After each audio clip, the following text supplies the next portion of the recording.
पुढे पुढच्या बातमीकडे बातमी आहे कुर्ला बेस्ट अपघातासंदर्भातील। कुर्ला बेस्ट बस अपघात प्रकरणामध्ये एक मोठी माहिती समोर आली आहे। ती म्हणजे चालक संजय मोरे हा 1 डिसेंबरला चालक म्हणून कामावरती रुजू झाल्याची माहिती समोर येते। चालकाचं वय 54 वर्ष असून याआधी तो अन्य ठिकाणी कामाला होता। पोलिसांच्या प्राथमिक चौकशीमध्ये आरोपी चालकानं याआधी कुठलेही मोठं वाहन चालवलं नसल्याचं समोर आलेलं आहे। अनुभव नसताना मोठी बस चालवायला देणारे नेमके कोण असा प्रश्न आता निर्माण झालेला आहे। पोलीस याबाबत तपास सुरू आहे। आरोपीच्या वैद्यकीय तपासणीमध्ये मात्र त्यानं मद्यपान केलं नसल्याचं समोर आलेलं आहे। बसमध्ये कोणताही तांत्रिक बिघाड नसल्याचं देखील समोर आलंय।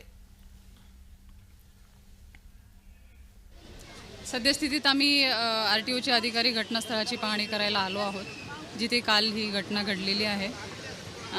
कालही आमचे अधिकारी इकडे येऊन गेले आणि आजही आम्ही बघतोय। त्याच्यावरून जे काही निष्कर्ष निघेल तो आमच्या अहवालात येईल, त्याचा समावेश आमच्या अहवालात असेल। त्याची अजून सगळीच माहिती एकत्रित करायची आहे।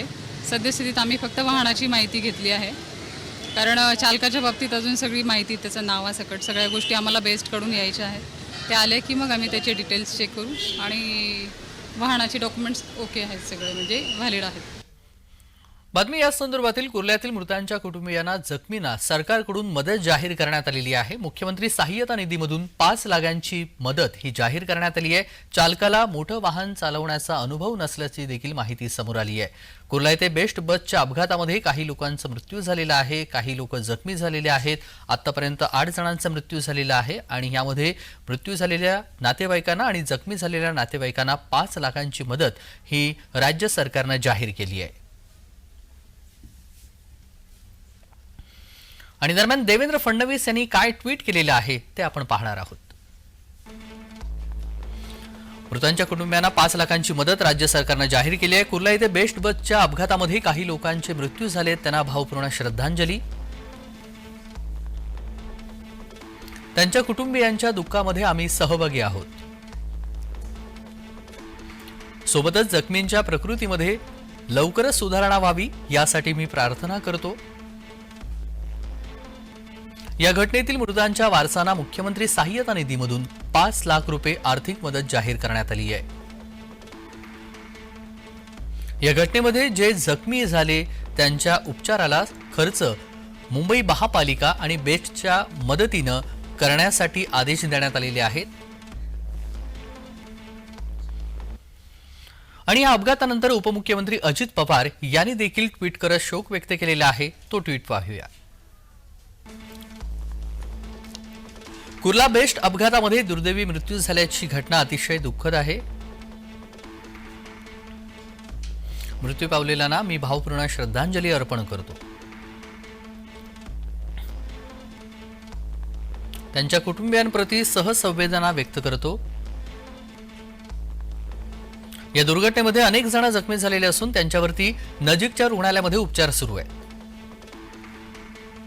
सर्वांच्या प्रकृतीमध्ये लवकरात लवकर सुधारणा हो हीच ईश्वरचरणी प्रार्थना। उपमुख्यमंत्री अजित पवार यांचं हे ट्विट आहे आणि या घटनेची सखोल चौकशी केली जाईल असंही अजित पवार यांनी म्हटलंय। दोषी आढळणाऱ्यांवरती कठोर कायदेशीर कारवाई केली जाईल।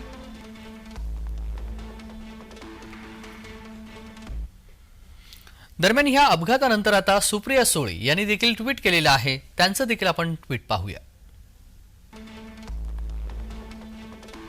कुर्ला येथील बेस्ट बस अपघाताची घटना अतिशय दुःखद आणि दुर्दैवी आहे।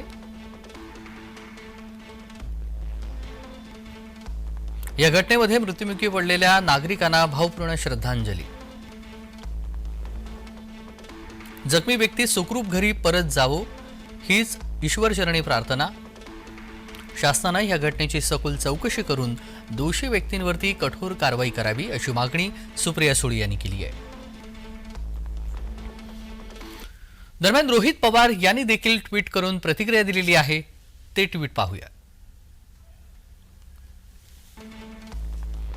कंत्राटी भरती विरोधात आम्ही कायम आवाज उठवत आलोय, पण सत्तांध सरकारला याकडे लक्ष द्यायला वेळ नाहीये। अखेर मुंबईमध्ये बेस्टमधील याच कंत्राटी चालकाकडून झालेल्या अपघातात 7 निष्पाप नागरिकांना जीव गमवावा लागलेला आहे आणि 25हून अधिक जण जखमी झाले आहेत। कंत्राटी भरती केली नसती तर अनुभव नसलेल्या चालकाला बस चालवण्यास देण्याची वेळ आली नसती. आता तरी सरकारनं कंत्राटी भरतीचा हट्ट सोडून नियमित भरती करावी आणि प्रशिक्षित असलेल्या चालकांच्याच हाती स्टेअरिंग द्यावं. अपघातामध्ये दुर्दैवी मृत्यू झालेल्यांना भावपूर्ण श्रद्धांजली. रोहित पवार यांनी हे ट्विट केलंय.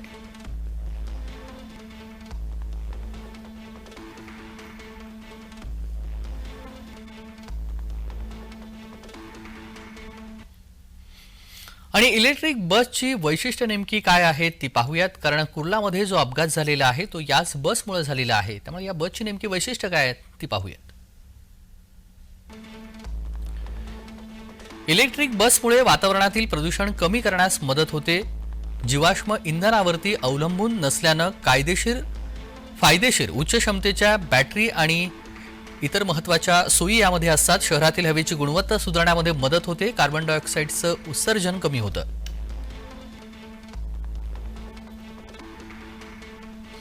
या बसमध्ये देखभालीचा खर्च कमी असतो. इंधनाचा खर्च कमी झाल्यानं पैशाची मोठी बचत होते.